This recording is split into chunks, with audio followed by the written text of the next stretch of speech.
Hello, you lovely ladies and gentlemen. My name is Mings, and today I'm going to talk a little bit about FE4, my self-proclaimed second best game in the series.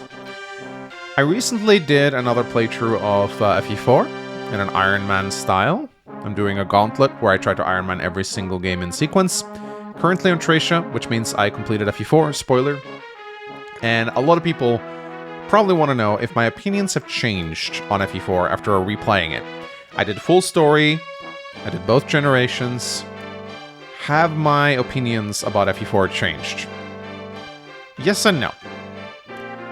A lot of the things that I used to feel about FE4 still remains the same. I still adore the game setting and thematics and the two generations. I still think that FE4 has some of the best pairings in the series, the best pairing system in the series. They've never been able to replicate it. They've tried many times, but they've never been able to get it quite right. I love the scope and the ambition that Kaga had with this game. It is a very special game, very unique, more unique than any other game in the series. Even Gaiden, I think, is not as unique as FE4 is.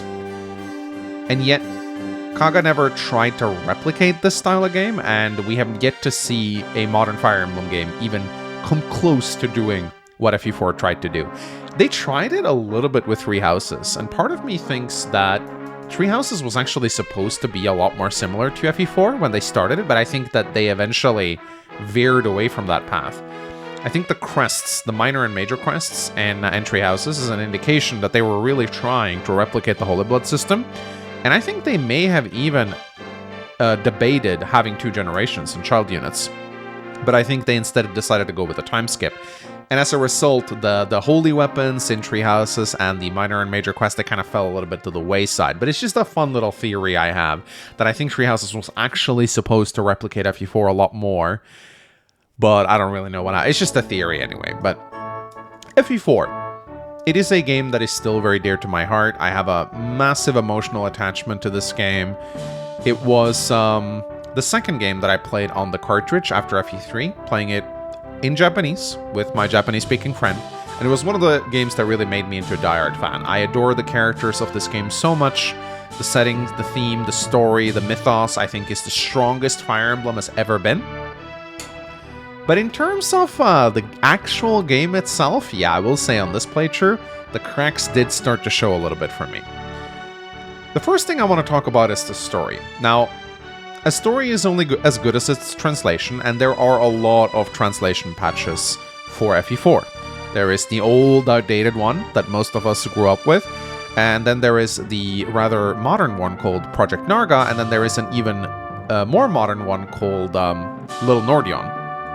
Now, I started out using Little Nordion because Little Nordion uses the localized names from the Choose Your Legends voting gauntlet, which is the only kind of official localization we have ever gotten. But I quickly switched back to Project Narga because I just didn't like how many liberties it took with the dialogue otherwise. It put a lot of things in there that was not part of the script. I feel like Project Narga is still probably the most faithful translation patch that we have today. But we always have to keep in mind that whenever we're playing a translation patch, we are viewing the game through the lens of someone else that has translated it. And this is true for official localizations too. Unless you learn Japanese, it is very hard for you to judge the game the way Kaga wanted you to actually view it, at least story-wise. So I will say this, as I judge the story, I do realize that I am critiquing a fan translation, and that they may have taken some liberties that I am not aware of. But to my knowledge, Project Narga is one of the more faithful localization patches out there. And, you know, as I started playing this game, I will say there was something that I was already aware of with FE4, and that's the fact that it does a lot of off-screen exposition, but this became even more apparent when I replayed the game. I feel like almost every single big event in FE4, bar the Valhalla barbecue, which, you know, at the end of the first generation, which is one of the most iconic moments in FE4, every single big moment, at least in Gen 1, and partially in Gen 2, happens off-screen. And this is actually a big problem.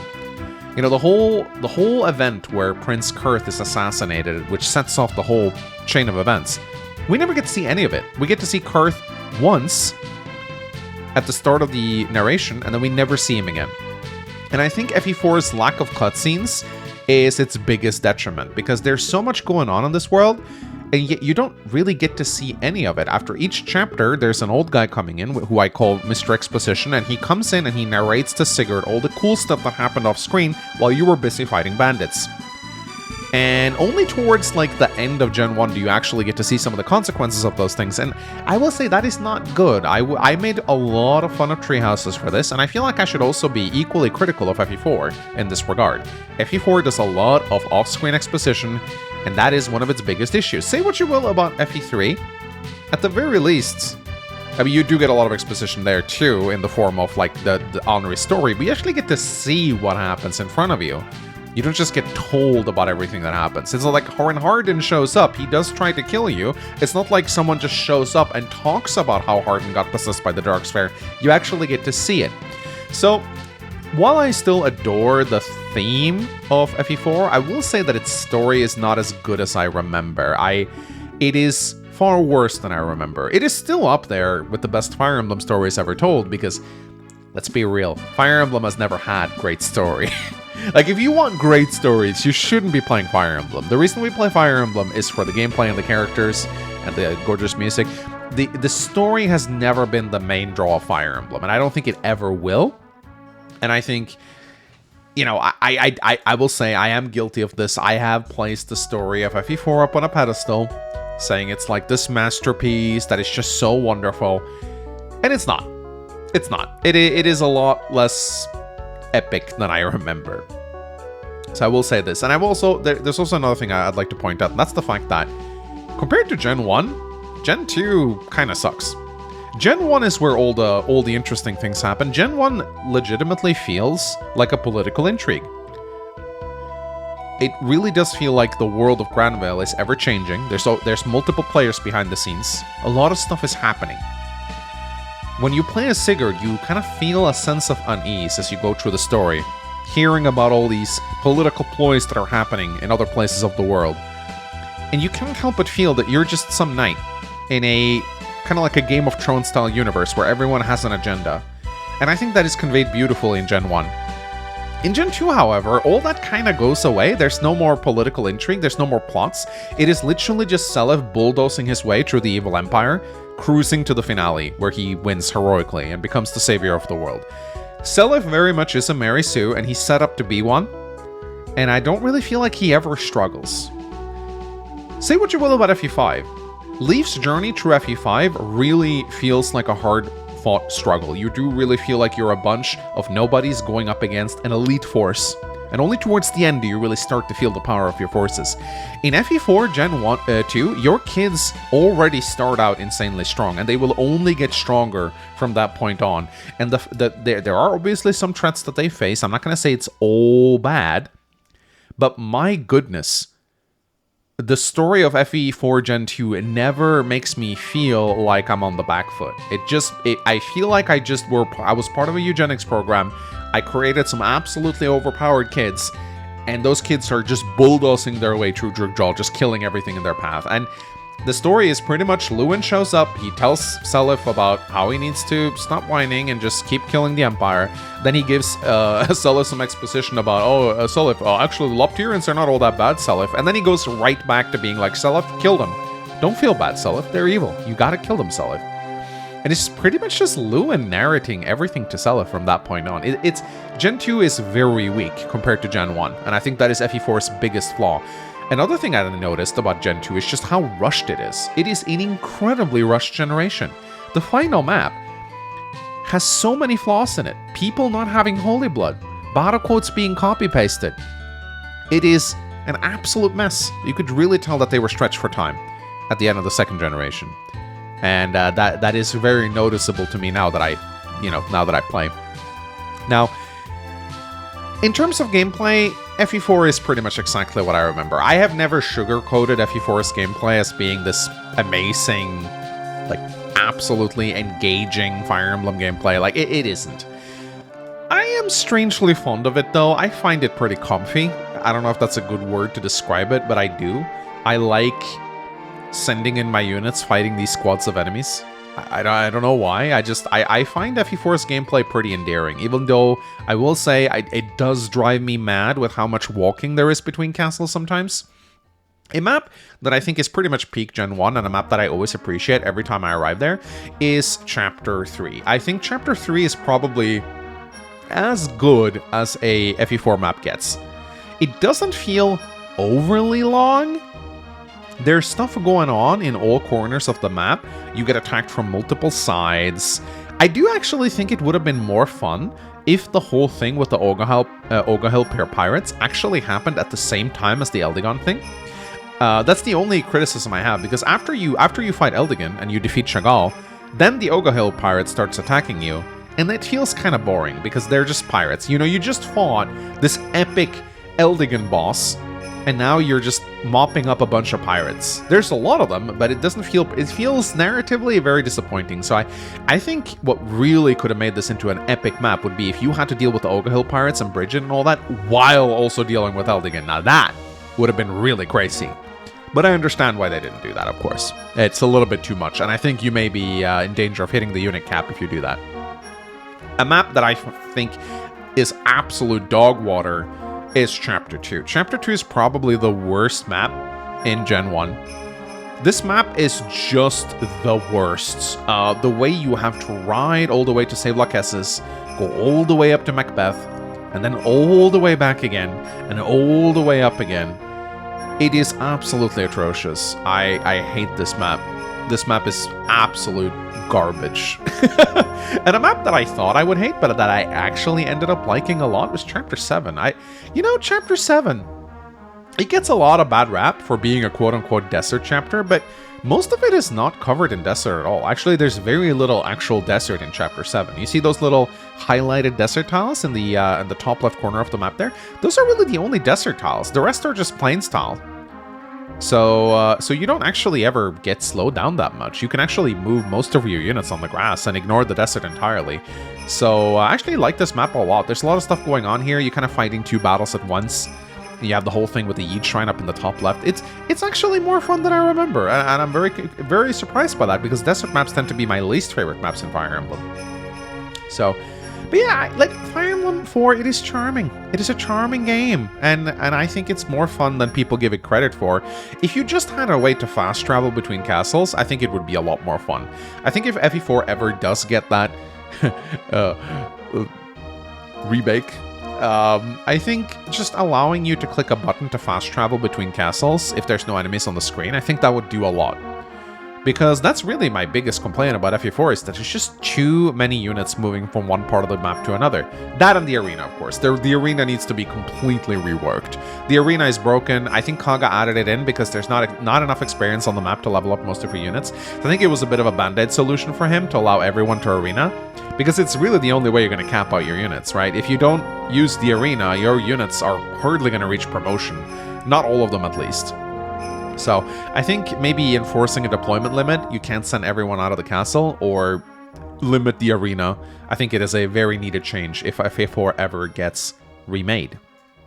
So yeah, those are most of what I have to say about FE4. I will say I still like it. I don't think it deserves to be in the top 3, maybe.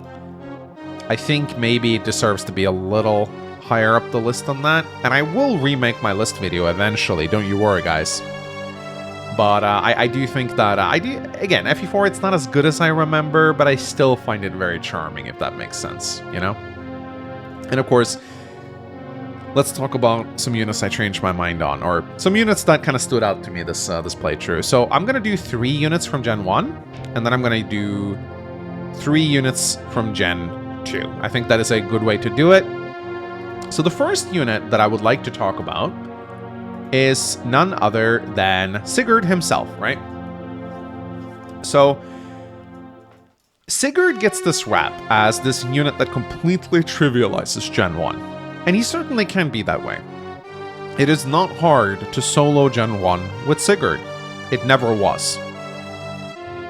However, I will say this playthrough reminded me that Sigurd is a lot less immortal than he is portrayed at in the fandom. He still kills things very easily with the Silver Sword. I will give him that. His offense is fantastic, but his defenses are not as good as I remember.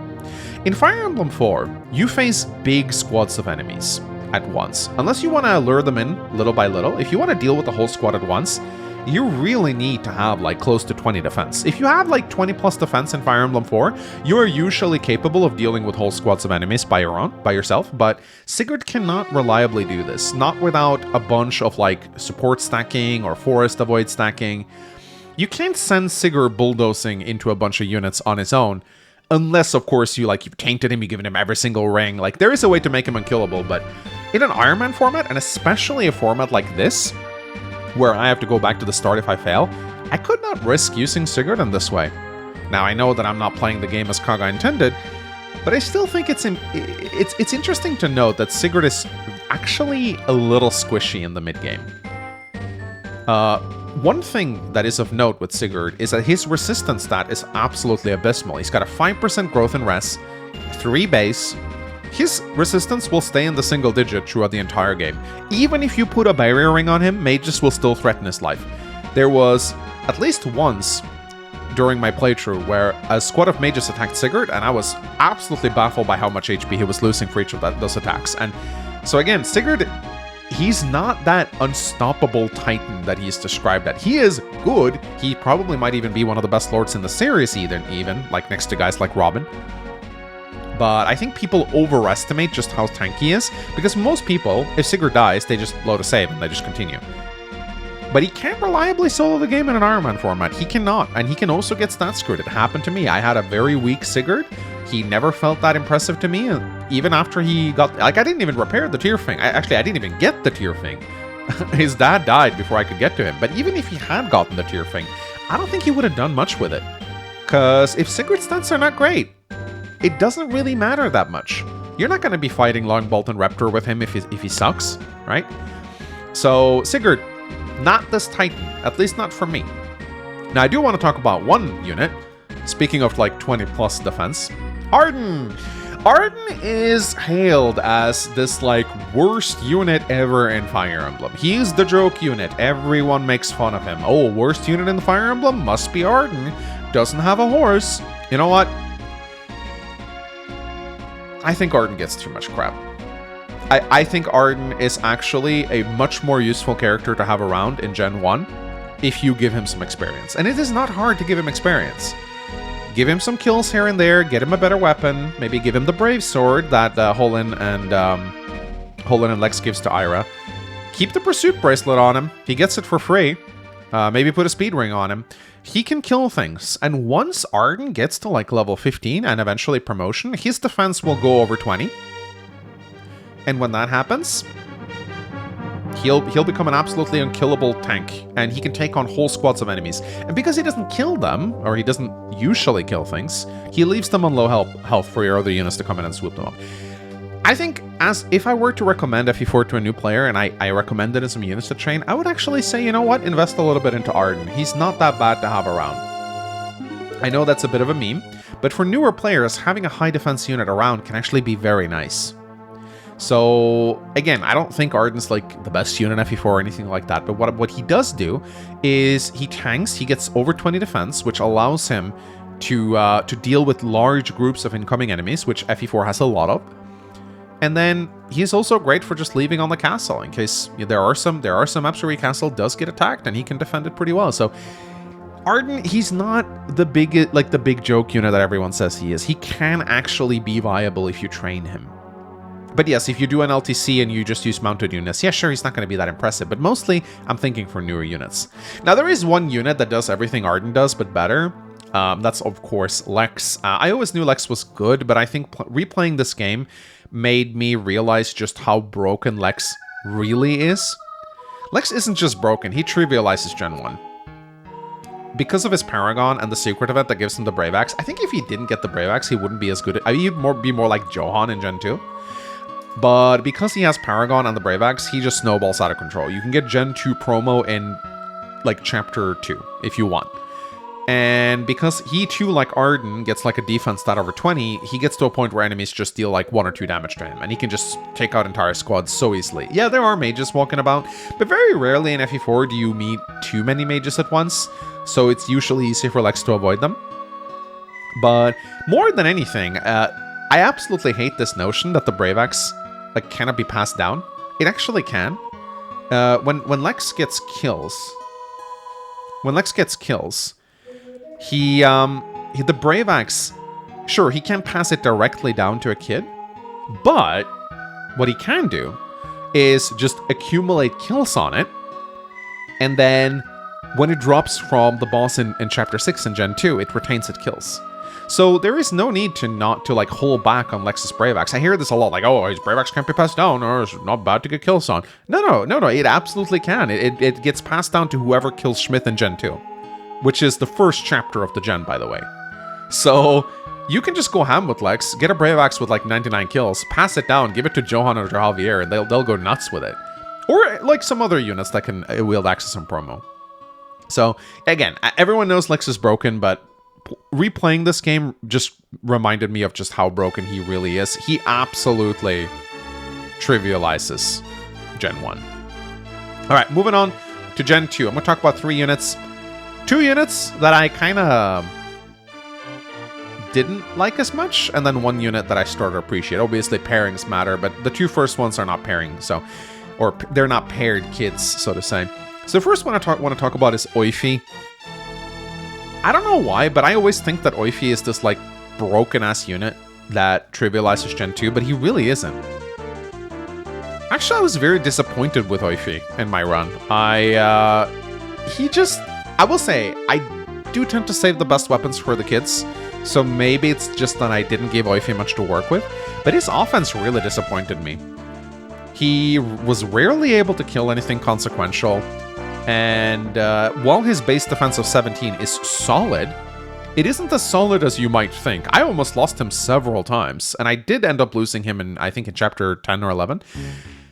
Oifey just, again, don't get me wrong, he's fantastic. He's a very good Jagan. He carries you in chapter 6, but the kids in the second generation, they grow so quickly that they come into their own very fast, and they do not need a Jagan to baby them for long.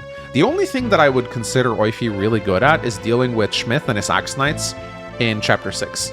After that, he becomes more of a backup unit, and by the time you reach Chapter 9 or 10, I feel like he's fallen off completely. He just isn't able to really keep up with the Holy Blood kids.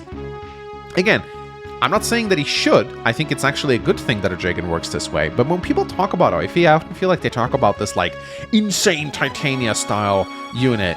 I don't think he's anywhere near Titania in terms of how good he is throughout the entire game. I think he falls off very quickly, actually. See, he's more like a Jagan than people give him credit for. People do like calling him an Oifey because he's a Jagan with good growths, but I actually think he feels a lot more like a traditional Jagan in Gen 2. Another unit that kind of disappointed me a little bit was Ares. Again, when you think about Ares, you think about, wow, amazing unit with great bases and just fantastic regalia that he gets immediately, and he just kills everything with it. But you know what? I don't really think that's true. So, Ares, he has this weird thing where, yes, he does have the ability to delete everything he goes up against with the Mistletoe in one-on-one, but the Mistletoe is not a good weapon for enemy phase. If you actually look at Ares, the stats that he gets from the Mistletoe are skill and res. It does nothing to boost his avoid, it does nothing to boost his defense. So you cannot use the Mistletoe to clear out large groups of dangerous enemies. Ares will die. Ares is a lot more frail than people give him credit for. 12 defense and 40% growth may seem good, but enemies in Gen 2 actually kind of hurt. Now, the one thing I do like about the Mistletoe is that it allows him to, take a few more magic hits in the arena. But against enemies like Ishtar, it doesn't matter at all. Against Lopter mages with Jormungandr, he still gets 2-shot. The Mistletoe is a great delete button for when you really need to bonk a general or something like that. But Ares is not this titan that solos Gen 2. In fact, he was one of the last units to actually cap in my army in the final Holy War. Dude was level 26. I just didn't find myself using him all that much because Again, there was like times where I really need to kill one enemy, and he was great for that. But that's pretty much about it. If you try to like give him a javelin, he sucks. Like without the Mistletoe, he does not feel impressive at all. He is a boatload of HP and strength, and he's got okay defense. But his skill and speed growth suck. He's got a 30% speed growth. And the Mistletoe, it's not the heaviest sword, but if you put like a javelin or lance on him, he becomes super slow. So Arius is just one of those units that I don't like that much. And I don't think he's as good as I remember.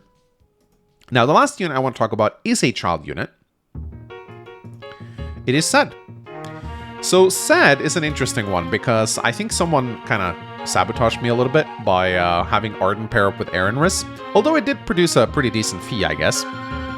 Now, when you look at this Sed, you're like, what the hell, dude? 10% magic growth. What a bad unit, right? What a bad unit. But you know what I quickly found out? A tanky Sage is amazing. It is so much fun. With base 13 defense and a 55% defense growth, my Sed capped his defense in the endgame. And there were a lot of scary squads with 1-2 range weapons that many of my other units simply could not deal with that well. But you know who could? Sed.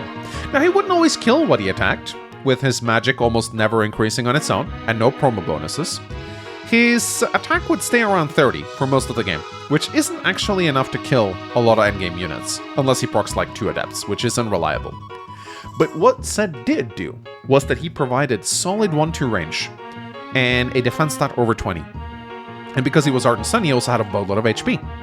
So I would very often send Sed into large groups of enemies, and he would kill maybe like a few of them and leave the rest on low HP, which will allow the rest of my children to come in and kill them. And honestly, this really made me appreciate having a tanky Sage in Gen 2. Look, we all know that if you give Sed for Seti, he becomes a god, right? And there's a lot of other pairings which also makes him a offensive powerhouse. But I think the pairings that make Sed a tank are actually very underrated. Because you don't actually need a Sage that just kills everything. But having a Sage that doesn't die, and that you can consistently send into large squads of enemies, is actually so much fun, and really useful, especially when you're Iron Manning. So the next time you play FE4, try giving Sed a pairing that gives him a bunch of defense, and watch him go ham in Gen 2. It's actually a lot more fun than you might think. Alright, ladies and gentlemen, that's what I have to say about FE4. I still love this game. I will admit, though, it's not as good as I remember. And it has a lot more glaring faults in it than I remember. But you know what? It is still, I think, one of Shoso's Kaga's finest works. I think FE4 showed that Kaga was willing to experiment and evolve the series. And yeah, it wasn't necessarily a hit. There was a lot of misses, but there were a lot of jackpots and home runs too, I think. And I think we should appreciate that. Anyway, guys, I am currently playing Tracia. I will do another retrospective video on Tracia. Let me know what you guys thought about my run and about FE4 in general. Do you think that FE4 is overhyped? Do you think it is overhated? I'd love to hear you guys' opinions. And yeah, I'll see you guys with the Tracia perspective. Retrospective. Yeah. Bye-bye.